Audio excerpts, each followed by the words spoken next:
गुरु विश्वामित्र जी महाराज ने गंगा की महिमा को बताना प्रारंभ किया। गंगा के जन्म की कथा श्रवण कराई कि गंगा नदी तीर्थ में जाओ, गंगा के पास जाओ तो उसके महात्म को जरूर सुनना चाहिए। महात्म के श्रवण की बड़ी महिमा है। गंगा जी कैसे धरा पर आई, आज अक्षय तृतीया है, आज ही के दिन गंगा इस धराधाम पर अवतरित हुई है। आज परशुराम महाराज की जयंती भी है। तो गंगा इस पृथ्वी पर कैसे आई, विश्वामित्र जी महाराज भगवान श्री रामचंद्र जी को कथा श्रवण करा रहे हैं, लक्ष्मण को इस कथा की महिमा बता रहे हैं। इक्ष्वाकु वंश में, जो सूर्य वंश है, भगवान रामचंद्र जी के ही वंश में राम जी से पूर्व राजा सगर हुए और राजा सगर के दो रानियां थी। एक का नाम था केशनी और एक का नाम था सुमति। दोनों के कोई संतान नहीं थी। तो राजा सगर बड़े दुखी हुए कि आगे कुल परंपरा कैसे चलेगी। तो इन्होंने कहा अब तपस्या करने जाना पड़ेगा पुत्र प्राप्ति के लिए। तो हिमालय पर्वत पर तपस्या करने के लिए पहुंचे और वहां घनघोर तपस्या की। उस तपस्या से महर्षि भृगु प्रसन्न हो गए और कहा मांगो क्या चाहिए। तब राजा सगर ने कहा हमको पुत्र चाहिए। महर्षि भृगु ने कहा कि दो वरदान है, एक स्त्री से एक पुत्र होगा और एक दूसरी स्त्री से 60,000 पुत्रों का जन्म होगा। अब दोनों निर्णय कर लो किसको एक पुत्र चाहिए और किसको 60,000। तब जो केशनी थी उसने कहा हमें एक पुत्र चाहिए जो कुल परंपरा को आगे बढ़ावे। तो केशनी के यहां असमंजस का जन्म हुआ। और जो सुमति थी उन्होंने एक तुम्बे को जन्म दिया। जब उसको फोड़ा गया तो उसमें छोटे छोटे 60,000 पुत्र थे। तो केशनी के पुत्र जो असमंजस थे वो बड़े दुष्ट प्रवृत्ति का वो बालक निकल गया, शताने लगा, प्रजा को दुखी करने लगा।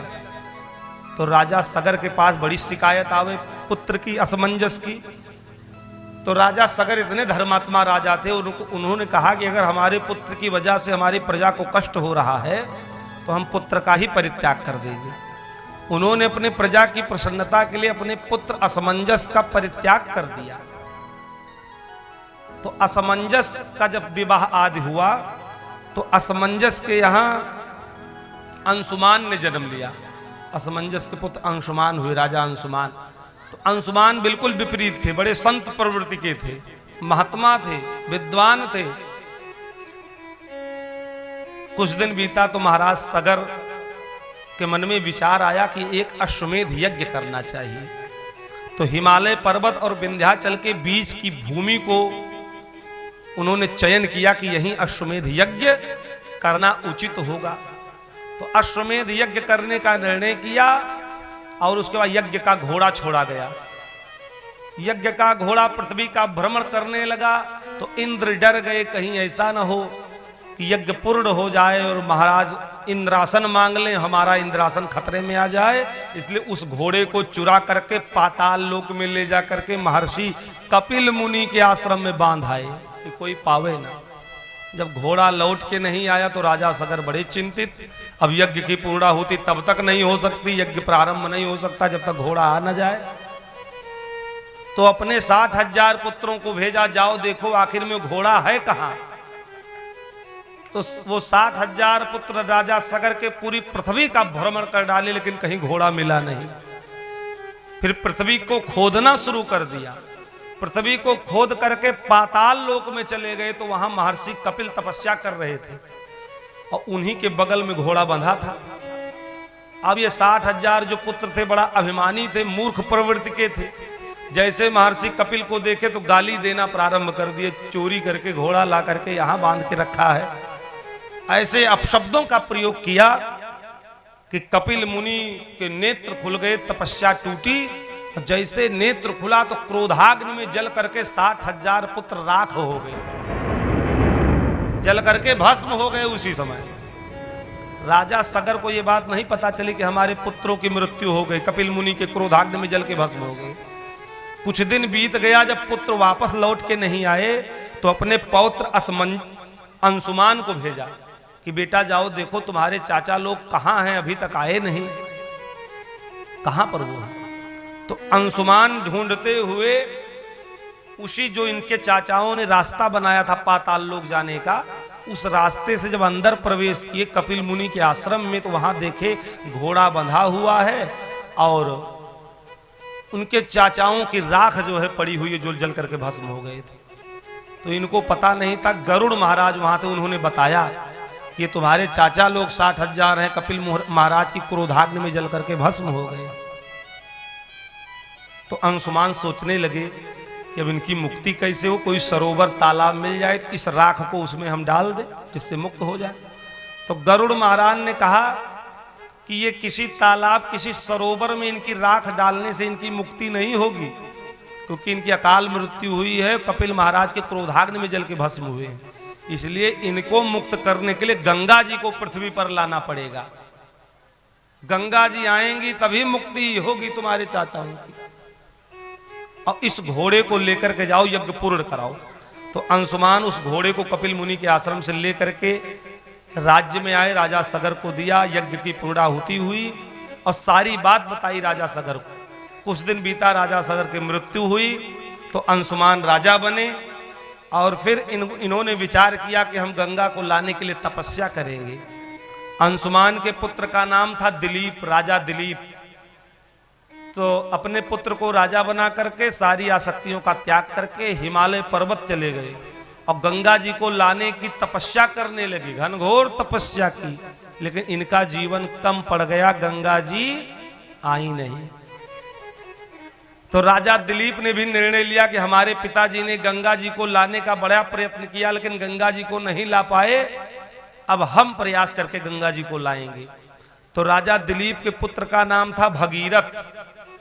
तो भगीरथ को राजपाट दे करके राजा दिलीप भी गंगा को लाने के लिए हिमालय पर्वत चले गए और वहां तपस्या करने लगे गंगा को लाने की। लेकिन राजा दिलीप का भी जीवन कम पड़ गया, गंगा नहीं आई। राजा भगीरथ ने सोचा हमारे पिताजी गंगा को नहीं ला पाए, हम गंगा को लाएंगे। तो राजा भगीरथ के कोई संतान नहीं थी, ये भी तपस्या करने गए गंगा जी को लाने के लिए। घनघोर तपस्या की, ब्रह्मा जी प्रकट हो गए, मांगो पुत्र क्या चाहिए। इन्होंने कहा 2 वरदान चाहिए, एक तो मुझे पुत्र चाहिए सृष्टि चलाने के लिए, कुल चलाने के लिए, दूसरा गंगा जी का अवतरण हो जाए जिससे हमारे पूर्वजों की मुक्ति हो जाए। ब्रह्मा जी ने कहा गंगा जी को मैं भेज दूंगा, वो पृथ्वी पर आएंगे, लेकिन पृथ्वी उनके वेग को संभाल नहीं पाएगी, इतनी वेग से गंगा जी की धारा चलती है। उसके लिए शंकर जी की आराधना करो और उनसे निवेदन करो वो अपनी जटाओं में स्थान दे, और उसके बाद जटाओं से हो करके जब पृथ्वी में आएंगी तब उनका प्रवाह पृथ्वी पर चलेगा। तो 1 वर्ष तक राजा भगीरथ ने एक पैर के अंगूठे के अग्रभाग पर खड़े होकर के घनघोर तपस्या की। भगवान शंकर प्रसन्न हो गए, मांगो क्या चाहिए। जब शंकर जी की तपस्या, शंकर जी प्रसन्न हो गए तो कहा क्या चाहिए। तो शंकर जी से राजा भगीरथ ने कहा कि हम चाहते हैं कि गंगा जी को आप अपनी जटाओं में स्थान दो, ताकि आपकी जटाओं से होकर के वो मृत्यु लोक में गंगा जी आ सके। तो भगवान शंकर ने कहा ठीक है। ब्रह्मा जी से निवेदन किया, ब्रह्मा जी ने अपने कमंडल से गंगा जी की धारा को पृथ्वी पर भेजने के लिए जैसे प्रवाहित किया, तो गंगा जी पृथ्वी पर नहीं आना चाहती थी। उन्होंने कहा कि हम पृथ्वी पे नहीं आएंगी, अगर पृथ्वी में मैं गई तो मैं पाताल लोक में चली जाऊंगी, पृथ्वी पर नहीं आऊंगी। यही विचार करके भगवान वो गंगा जी की धारा चली और सोचा अगर शंकर जी सहायता करेंगे तो उनको भी मैं अपने बैग में बहा ले जाऊंगी। लेकिन शंकर जी सब जानते थे, जैसे गंगा जी की धारा चली अपनी जटाओं को खोल दिया और गंगा जी की धारा उसी में आ गई। गंगा जी ने लपेट करके जटा बना ली। कुछ दिन बीता, गंगा जी की धारा पुनः वापस ही नहीं आई। जब पृथ्वी पर नहीं आई तो राजा भगीरथ फिर बड़े चिंतित हो गए। फिर शिव जी की तपस्या की, शिव जी से निवेदन किया, हे महाराज, जो गंगा जी को अपनी जटा में आप बांध करके रखे हो, उनको प्रवाहित करके पृथ्वी पर ले आओ, ताकि हमारे चाचाओं की मुक्ति हो और राष्ट्र में, संसार में रहने वाले जितने जीव हैं उन सबकी मुक्ति हो जाए। तब भगवान भोले बाबा ने जटा खोली और उस जटा से 7 धारा निकली। हिमालय पर्वत से होती हुई गंगा जी की 7 धारा निकली। 3 धारा ह्लादनी, पावनी, नलनी पूर्व दिशा की ओर निकली और 3 धारा सुचक्षु, सीता, सिंधु पश्चिम की ओर निकली और 1 धारा राजा भगीरथ के पीछे पीछे। राजा भगीरथ रथ पे बैठ के चले और गंगा जी की धारा पीछे पीछे चली। मृत्यु लोक में होती हुई जा रही थी। एक जगह जाह्नवी ऋषि तपस्या कर रहे थे, उनका दंड, कमंडल, कौपीन सब गंगा जी की अपने धारा में बहा ले गए।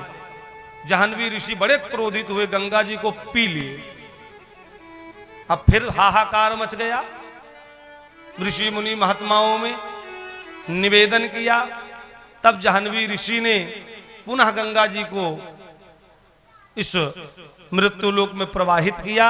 तब से गंगा का एक नाम जाह्नवी भी है, जाह्नवी की पुत्री ऐसा कहा जाता है। तो राजा भगीरथ आगे आगे हैं और गंगा जी की धारा पीछे पीछे है। कि गंगा जी की धारा इस मृत्यु लोक में आई और इनके चाचा लोग जो राख बन गए थे, इस गंगा की धारा में उनकी राख समाहित हो गई। उन 60,000 पुत्रों की मुक्ति हो गई।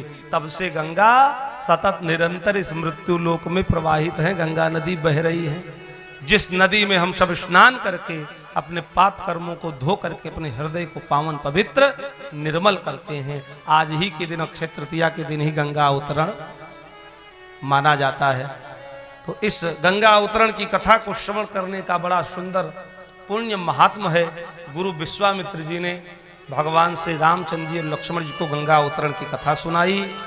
उसके बाद में दान पुण्य किया भगवान राम जी ने। फिर वहां से आगे बढ़े। हर्ष चले मुनि वृंद सहाया, और बेग विदेह नगर नियर आया। राजा जनक का नगर नजदीक आ गया। एक आम का बड़ा सुंदर बगीचा दिखाई दिया। गुरु विश्वामित्र जी ने कहा, राम, यहाँ शीतल मंद सुगंधित वायु बह रही है और यहीं पर अभी वर्तमान में विश्राम करना ज्यादा उचित है। यहीं पर हम सब लोग रुकते हैं। गुरु जी के साथ भगवान राम, लक्ष्मण, ऋषि मुनि महात्मा रुक गए। सूचना भिजवाई। राजा जनक को पता चला गुरु जी आए हैं। सो अपने अनुचरों के साथ में, ब्राह्मणों के साथ में, संतों के साथ में गुरु जी का स्वागत करने के लिए राजा जनक जी पधारे और आकर के गुरु विश्वामित्र जी के चरणों में गिर गए, प्रणाम किया, दंडवत प्रणाम किया और चरणों में बैठ गए। महाराज, कोई असुविधा हुई हो उसके लिए हम क्षमा चाहते हैं। और बैठ करके आपस में वार्तालाप कर रहे थे। इधर में दोनों भैया बगल थोड़ा घूम टहल रहे थे फुलवारी में। तुरंत जैसे आए, राजा जनक और विश्वामित्र बातें कर रहे थे। जैसे दोनों राजकुमार को, राम और लक्ष्मण को राजा जनक ने देखा, उनकी दृष्टि पड़ी श्याम गौ